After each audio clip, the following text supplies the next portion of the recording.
সংখ্যালঘু লোকসকলৰ আটাইতকৈ যদি নিৰ্মমভাৱে হত্যা কৰা হৈছিল বড়োলেণ্ডত সেয়া কংগ্ৰেছৰ শাসনকালত আছিল সংখ্যালঘু লোকসকলৰ বৈধ ভূমিলৈ ৰূপান্তৰ হৈছিল অধ্যক্ষ মহোদয় কোকৰাঝাৰত নিৰ্মম ঘটনাৰ পিছত ধুবুৰীৰ যেতিয়া সংখ্যালঘু লোকসকল কেম্পত আছিল মই এটা মাহ তেওঁলোকৰ লগত একেলগে আছিল ওদালগুৰিত যেতিয়া সংখ্যালঘু লোকসকলৰ ওপৰত গুলি বৰ্ষণ কৰা হৈছিল মই স্পটত মোৰ সিকিউৰিটিৰ সৈতে থিয় দি সংখ্যালঘু লোকসকলৰ গাত গুলি নপৰক তাৰ ব্যৱস্থা কৰাৰ বাবে মই প্ৰচেষ্টা কৰিছিলো এই সদনৰ পৰা বহি বহুত কথা ক'ব পাৰি কিন্তু যেতিয়া স্পষ্টভাৱে সমাজ দুটা ভাগত বিভক্ত হৈ যায় আৰু সেই সময়ত সাহসেৰে গৈ সংখ্যালঘুৰ হৈ থিয় দিয়া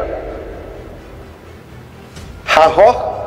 সেইজন মানুহৰে থাকিব পাৰে যিজন মানুহ সনাতন হিন্দু সংস্কৃতিত ডাঙৰ হৈছে বাকি কোনেও নোৱাৰে মাননীয় অধ্যক্ষ মহোদয় আজি মই এইটো কথাই ক'ব খুজিছিলো যে যেতিয়া আমি কোকৰাঝাৰৰ কথা কওঁ আমাৰ মনত পৰে যে কি ধৰণে ওদালগুৰি কোকৰাঝাৰ এই গোটেই অঞ্চলবিলাকত এদিন সাম্প্ৰদায়িক সংঘৰ্ষ এই গোটেইবিলাকে এটা সমগ্ৰ অসমৰ কাৰণে এটা চিন্তা আৰু উদ্বেগৰ কাৰণ কৰি তুলিছিল মই সিদিনাখনো কোকৰাঝাৰত কৈছো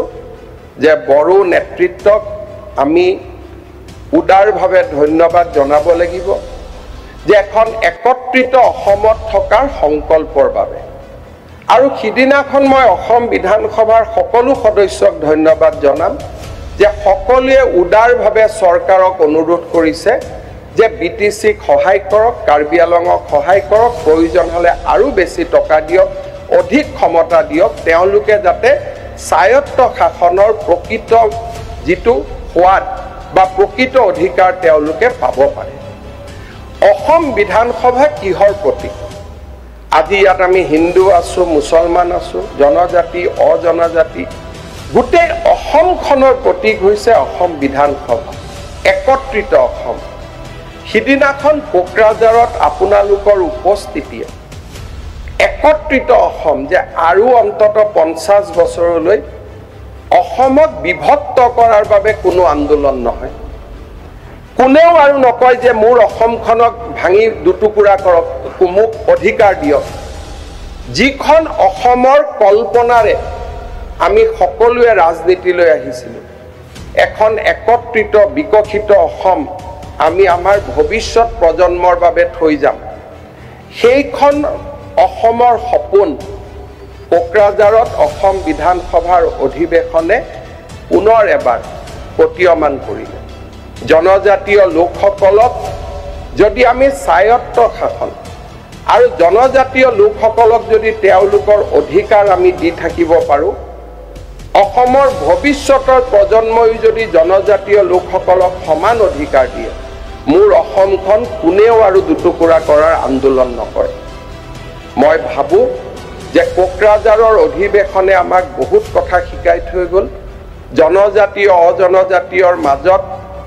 বান্ধোন সুদীৰ্ঘ কৰিলে এক নতুন অসমে প্ৰাণ পাই উঠিলে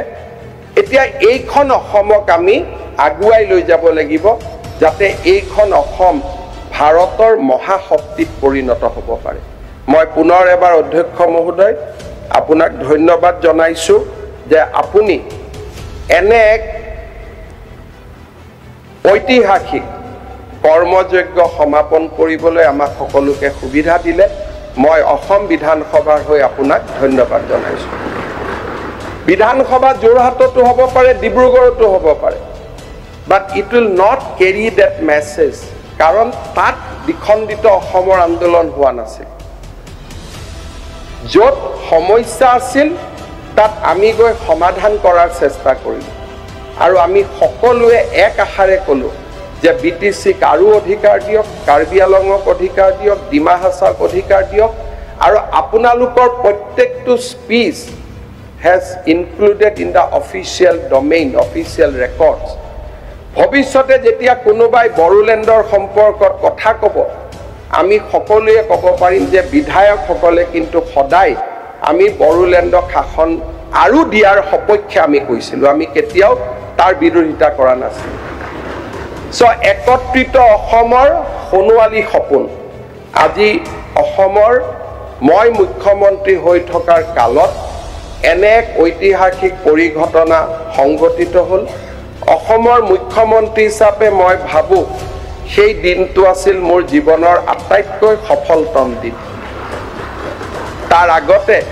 মই কোকৰাঝাৰতো কৈছিলোঁ, আমি বহুতে কোকৰাঝাৰত যোৱাই নাছিলোঁ বহুত দিন ধৰি, মানসিকভাৱে আমি